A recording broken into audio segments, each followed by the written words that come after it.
when things are going well, there's a tendency to take the first loss or the first setback as no big deal.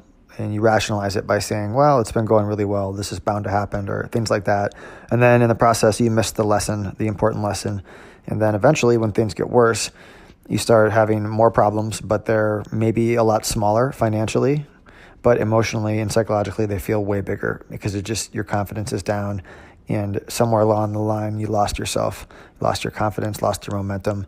So that momentum is the most precious thing you can possibly have. The confidence in yourself, the feeling good when you get up in the morning.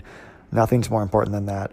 So when you do things, take big bets or do things that are reckless because you're doing well, you are always putting that precious momentum at risk. So you have to consider that as a major opportunity cost before you make your next move. That's why sometimes counterintuitive stuff like cutting your size or taking less risk when you're doing well might actually be the best move if the market's not conducive.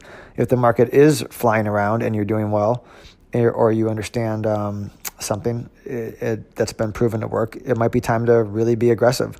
So I do that a lot. I'm big into pressing my winning streaks and things like that. So I'm not advocating against that, but I'm also warning that, and I've done this so many times, I think it must be human nature, that say you take a 30% loss off the top. That's a big number, but say you do that when things are going really well. You've been doing great. And then maybe you stagnate for, let's say, a few weeks or whatever, depends on your time frame, a few months. And then you start just getting beat up again and again for small amounts. Those small amounts of getting beat up start to feel worse, way worse emotionally, psychologically than the big one on the top. But the big one on the top was way more damaging financially. So my point here is it's kind of irrational in terms of how you're feeling, but that's how you feel. So knowing that that's the case, knowing that that's going to happen, build a system around that, protect yourself from that, especially if you're ultra sensitive to it. I know I am. I think most people are. And if you're not sensitive to it, why not? Maybe you should be. And just something to think about in terms of making your plan going forward is to take that first punch off the top as something to really learn from. Is that part of the plan, or is it something that came because of recklessness or euphoria?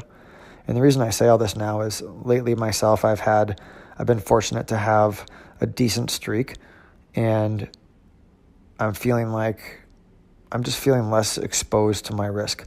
I'm feeling a little bit less careful. I'm trying not to act that out, but I'm noticing that's how I feel, and it always is like that.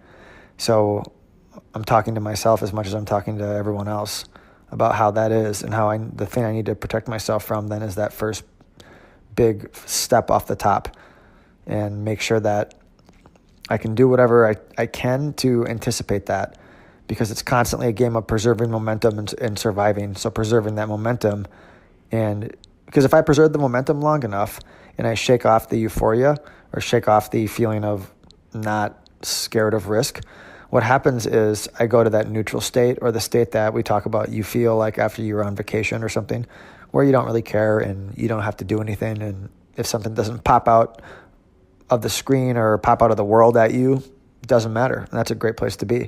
So if I have to just wait it out until I feel like that, hey, that's a good thing.